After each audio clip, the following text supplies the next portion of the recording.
देखिए, ऊपर ऊपर से तो ऐसा लग रहा है कि अमेरिका और ईरान के बीच शांति की बातें हो रही हैं, लेकिन जमीन के नीचे ना एक बिल्कुल अलग ही कहानी चल रही है। तो आज हम इसी पैराडॉक्स को, इसी विरोधाभास को समझेंगे कि आखिर ये शांति की बातें और छिपी हुई मिसाइलें, इनका मतलब क्या है। और सच पूछिए तो यही सवाल इस पूरी छानबीन की जड़ है। कहा तो जा रहा है कि जंग खत्म, पर क्या सच में ऐसा है? क्या जमीन पर जो हो रहा है वो भी यही इशारा कर रहा है?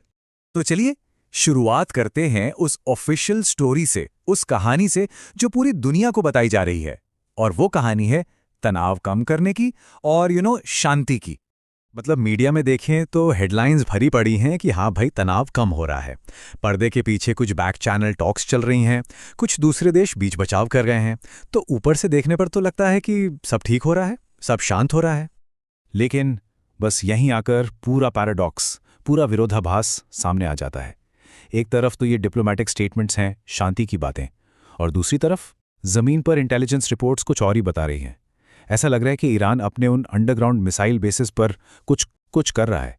पर सवाल ये है कि आसमान से, ऊपर से जो सबूत मिल रहे हैं वो क्या कह रहे हैं, क्योंकि सैटेलाइट इंटेलिजेंस ना एक बिल्कुल ही अलग तस्वीर दिखाना शुरू कर देती है। सैटेलाइट से जो तस्वीरें आ रही हैं उनमें साफ साफ दिख रहा है कि ईरान के मिलिट्री बेसिस पर हलचल मची हुई है। वहां के जो क्रू हैं वो उन ठिकानों से मलबा हटा रहे हैं जिन पर हाल ही में अटैक्स हुए थे। पर एक्सपर्ट्स इसे देखकर कह रहे हैं कि ये कोई नॉर्मल सफाई नहीं है। मतलब जिस स्पीड से और जिस तरीके से ये काम किया जा रहा है वो किसी और चीज की तरफ इशारा कर रहा है, शायद अगली चाल की तैयारी। तो सवाल उठता है कि ये अंडरग्राउंड ठिकाने आखिर हैं क्या। देखिए, ये कोई आम बंकर नहीं है, इन्हें कहते हैं हार्डेंड अंडरग्राउंड फैसिलिटी। इसका मतलब ऐसे मजबूत किले बंद ठिकाने जो बहुत भारी बमबारी को भी झेल सकें और अपना काम जारी रखें। बेसिकली ये इसलिए बनाए जाते हैं ताकि हमले के बाद भी लड़ाई जारी रखी जा सके। और इनकी डिजाइन ही इनकी सबसे बड़ी ताकत है।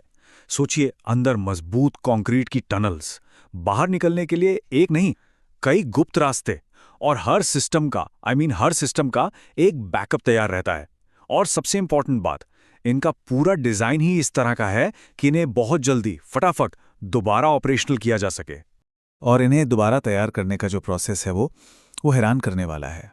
देखिए, पहले अटैक्स होते हैं, ठिकानों को नुकसान पहुंचता है, फिर टीमें फौरन वहां पहुंचकर मलबा साफ करने लगती हैं, और अंदाजा ये है कि ये बेसिस बहुत ही कम वक्त में फिर से ऑपरेशन के लिए रेडी हो सकते हैं।